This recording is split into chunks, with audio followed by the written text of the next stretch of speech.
Are you ready for some retaliatory assault? GameRanks brings you 10 Counter-Strike facts. Number 10, there was a knife fight going on in Counter-Strike one time, and the gentleman who lost it got so upset that he spent 6 months tracking down the person he was fighting with online. This guy had no idea how to follow the advice of Michael Jackson and beat it, which, believe it or not, pretty much depicts why you shouldn't get into real-life knife fights. This actually happened in France, and fortunately, the victim survived the attack. The guy missed his heart by an inch. 1 inch. The judge that sentenced him said this: "You are a menace to society. I am frankly terrified of the disproportionate reaction you could have if someone looked at you the wrong way in the street." This is the kind of person who does need to be locked up. What the hell? Number 9, in 2007, a student was arrested and expelled from high school after creating a Counter-Strike map of said school. Now let's be real, that's kind of fucked up. I mean, none of us are gonna stand here and say, oh yeah, that guy was definitely gonna shoot up the school. And that doesn't automatically mean you're some kind of violent serial killer. I'm not gonna say that, because we've all made maps of places that we know. Those of us that can make maps anyhow. And it's more the familiarity rather than the shooting things up part. But still, I wonder exactly how it is that everybody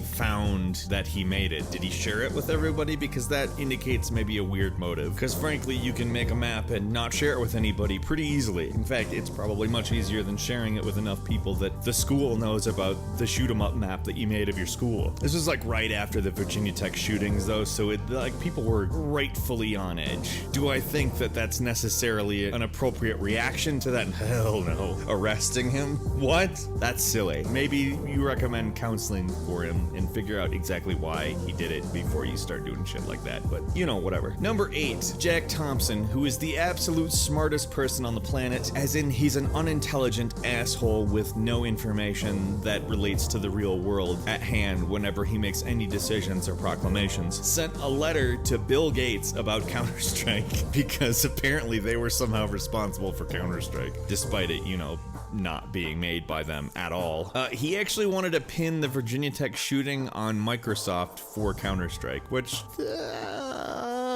Jack Thompson. Oh, fortunately Jack Thompson got disbarred because he's just a stupid... I don't even know what to call Jack Thompson. He hurts my brain, the actions that man takes. And anyone who takes him seriously, or uses anything that he says in a positive fashion, or gives him attention, or pretends in recent years that his opinion is somehow valid or worthy of consideration in any way, shape, or form, are in the same class of absolute dipshit and should automatically not be taken seriously ever again. Number 7, there's a gentleman who does not have any limbs who plays Counter-Strike professionally and has been doing it since 2001. He used to use a joystick that he controlled with his leg stumps, but now he uses a mouse and keyboard. And yes, he streams on Twitch. Frankly, huge congratulations goes to this person. That is an incredibly positive thing. Not only has he won tournaments, and I hope that he's making a living on Twitch because he deserves it. That's called finding new ways to overcome adversity. Congratulations to you, you kick ass, sir. Number 6, last year Valve actually suspended several North American players from Counter-Strike Global Offensive on account they were fixing matches, as in they were betting large amounts of money on matches they were participating in, and then losing them on purpose because they were betting on the opposite team and losing them on purpose. This is the equivalent to Michael Jordan or Charles Barkley or some large name in basketball in the 90s, betting on the other one's team when they were in the NBA Finals against each other and then losing on purpose to make a lot of money. Believe me, either of those two guys tap out for a game that's a loss. At least back then. Now I don't know anything about basketball. But they know for a fact that this happened. There's traceable income involved with it. I hope that was worth getting banned though. Actually, it probably was worth getting banned. I could use $11,800. Could you? Number 5, Stuart Holden, who is a professional football player in a country that isn't the United States, so we call it soccer, had a short career playing competitive Counter-Strike before becoming a professional footballer. Again, that's what they call people who play soccer outside of the United States. Stuart's a pretty accomplished football player though. He was born in the UK, played in the UK primarily, and then came here to play. He keeps trying to delete this factoid that he had a professional Counter-Strike career from his Wikipedia page, but people keep putting it back, which is really amusing. As of right now, there's no major mention of it, but if you go down into the categories section on his page, he is listed under Counter-Strike players, which is funny. Number 4, after a Counter Counter-Strike player said his team was all on Adderall in an interview, the largest esports organization, the ESL, announced that they're going to work with the World Anti-Doping Agency to implement drug testing. Now, there's some implications here that I don't know I like, because there are people who have Adderall prescriptions and need it. You know, it's a medication for ADD and ADHD, but I have to imagine having a prescription for that would take precedence over whether or not you get in trouble for using it. At least I would hope. This is actually a pretty new development. They only began talking about it last year, and really the effects on the league itself are not apparent yet. In truth, people might find they don't need drugs to be great, because real winners don't use drugs. Number 3, in Russia they had a tournament for Counter-Strike, and the organizers actually hired strippers to try and distract the players. It did not work. Now, I just want to go ahead and say congratulations to the people who were playing the games that did not work, because whether or not you are quote-unquote into strippers, that would be distracting on some level, especially if the point is to distract, the instructions given to them is to distract the people playing a game. I could imagine it being annoying even, but they hammered through it. They were able to play their games without any trouble, and good on them for that. Not falling for the whole we can control you with your penis thing. Number 2, there's a shooting range in Las Vegas that offers a Counter-Strike package, meaning the various guns in Counter-Strike are all usable if you buy this package. Anything from an HK MP5 to a Desert Eagle to a Beretta to a Glock, M4 carbines, AK-47s, it's all there, and it's probably one of the only places you're ever going to shoot that stuff in your life. Frankly, like, it costs $695 to play around with these guns. Buying them, I'm sure, would probably cost you several $1,000s. Finally, number 1, McDonald's in Sweden actually named a burger after their national Counter-Strike team. The burgers are called McNip burgers, as in MCNIP, as in McNip, as in sounds like McNipple. The professional gaming organization is known as Ninjas in Pajamas, which abbreviates to NIP, which is said nip, which sounds like nipple. McNip? I'll have a McNip,